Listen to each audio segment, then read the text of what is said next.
क्या आपने कभी महसूस किया है कि कोई खुशबू आपके दिल और दिमाग को अचानक बदल देती है?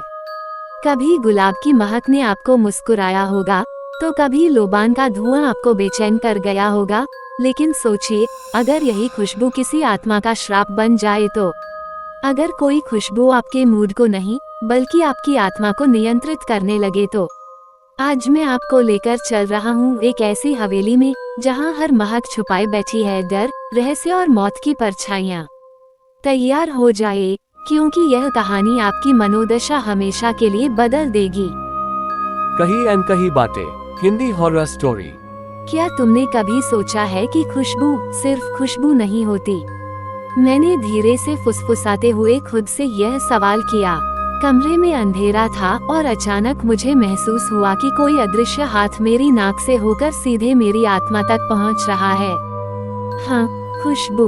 वो महक इतनी गहरी थी कि उसने मेरे सीने पर भार डाल दिया।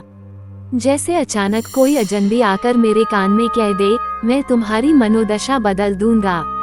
उस रात मैं पहली बार उस पुराने हवेली में गया था। लोग कहते थे कि वहाँ कभी एक औरत रहती थी, जो इत्र और धूपबत्ती से अजीब टोटके करती थी। गांव वाले उसे खुशबू वाली चुड़ैल कहते थे। जब मैंने हवेली का दरवाजा खोला, तो टूटी हुई खिड़कियों से आती ठंडी हवा मेरे चेहरे से टकराई। लेकिन असली झटका मुझे तब लगा, जब भीतर से चंदन और रक्तजपा फूल की मिली जुली गंध आई। क्या ये सच है, या मैं बस वहम कर रहा हूँ? लेकिन वो गंध धीरे धीरे मेरे विचारों पर हावी होने लगी। पहले मैंने हल्का सुकून महसूस किया, फिर अचानक बेचैनी, फिर डर, फिर गुस्सा, फिर हंसी। हाँ, ये सब एक ही खुशबू कर रही थी। वो मेरे भीतर की मनोदशा से खेल रही थी। मैंने कदम बढ़ाए, फर्श पर बिखरी धूल और टूटी लकड़ियों के बीच चलते हुए अचानक मुझे लगा, कोई मेरे पीछे है। दिल की धड़कन तेज हो गई। मैं मुड़ा, लेकिन वहाँ कोई नहीं था, सिवाय उस गंध के। कौन है वहाँ? मैंने चिल्लाया, लेकिन जवाब सिर्फ हवेली की दीवारों से गूंजता हुआ इत्र की और भी गहरी खुशबू थी। उस पल मुझे समझ आ गया, खुशबू सिर्फ खुशबू नहीं, ये एक जादू है, एक श्राप है, एक भूत की आवाज है जो मेरी आत्मा से खेल रही है। मेरे कदम जैसे जैसे हवेली के अंदर बढ़ रहे थे, वैसे वैसे वो खुशबू और गहरी होती जा रही थी। पहले हल्की सी गंध थी, अब वो इतनी तीव्र हो चुकी थी कि सांस लेना मुश्किल हो रहा था। मैंने महसूस किया, ये महक मुझे रोक नहीं रही, बल्कि खींच रही है। कहीं ये वही चुड़ैल की आत्मा तो नहीं? दिल में डर की लहर उठी, लेकिन जिज्ञासा ने मुझे पीछे हटने नहीं दिया। दीवारों पर टंगे पुराने पर्दे सड़ चुके थे, फर्श पर धूल और खून जैसे निशान।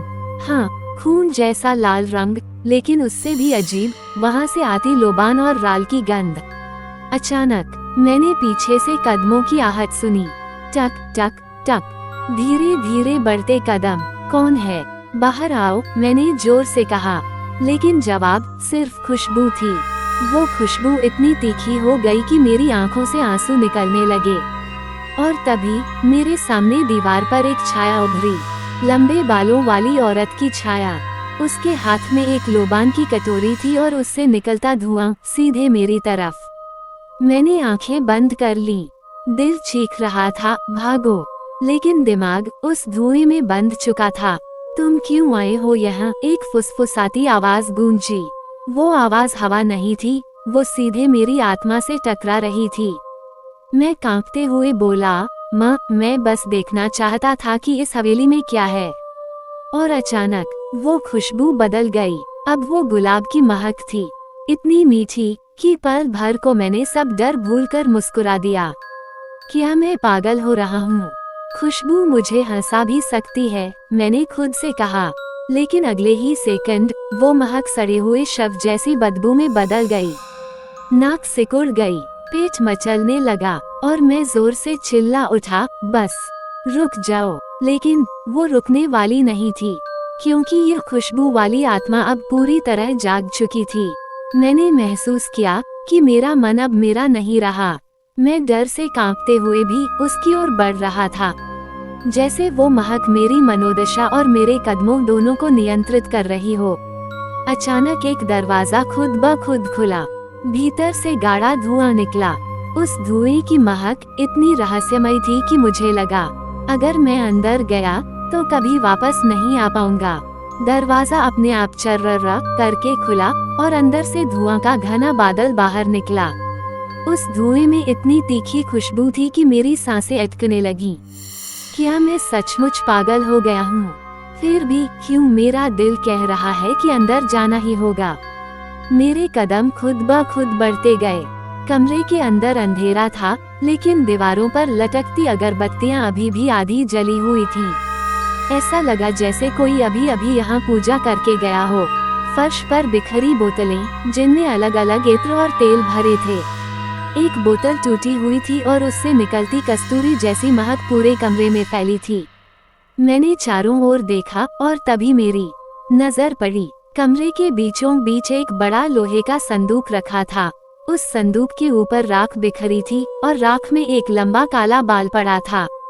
हे भगवान, ये किसका है? मेरे मुंह से निकल पड़ा। अचानक कमरे का तापमान गिर गया। मेरी सांसें धुंध की तरह दिखने लगीं। और तभी कमरे के कोने से वो औरत बाहर आई। लंबे बिखरे बाल, सफेद फटे कपड़े और उसकी आंखें धुएं की तरह काली। उसके हाथ में वही लोबान की कटोरी थी। वो धीरे धीरे चलते हुए मेरे सामने आई और बोली, खुशबू मेरी शक्ति है, मेरी आत्मा है और अब तुम्हारी मनोदशा भी मेरी है। उसकी आवाज जैसे किसी ने लोहे की चादर पर नाखून घसीट दिए हों। मैं चीखना चाहता था, लेकिन गले से आवाज ही नहीं निकली। उसने कटोरी से धुआं मेरी ओर उड़ाया। पहले तो वह धुआं गुलाब जैसी मीठी खुशबू का था। मेरे होठों पर मुस्कान आ गई, लेकिन अगले ही पल वही धुआं सड़े मांस जैसी बदबू में बदल गया और मैं उल्टी करने जैसा झुक गया।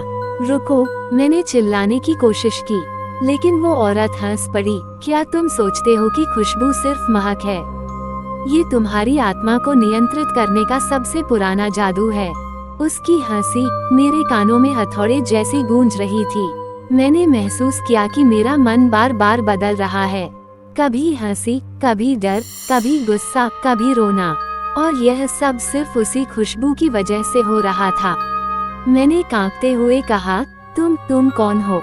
उसने अपने बाल चेहरे से हटाए और बोली, मैं वही हूँ जिसे लोग खुशबू वाली चुड़ैल कहते थे। मैंने अपनी आत्मा को खुशबुओं में बांध दिया है। अब कोई भी जो इन्हें सूंघेगा, उसकी मनोदशा मेरी कैद बन जाएगी। उसकी आंखें धुएं की तरह चमकीं और अचानक संदूक अपने आप खुल गया।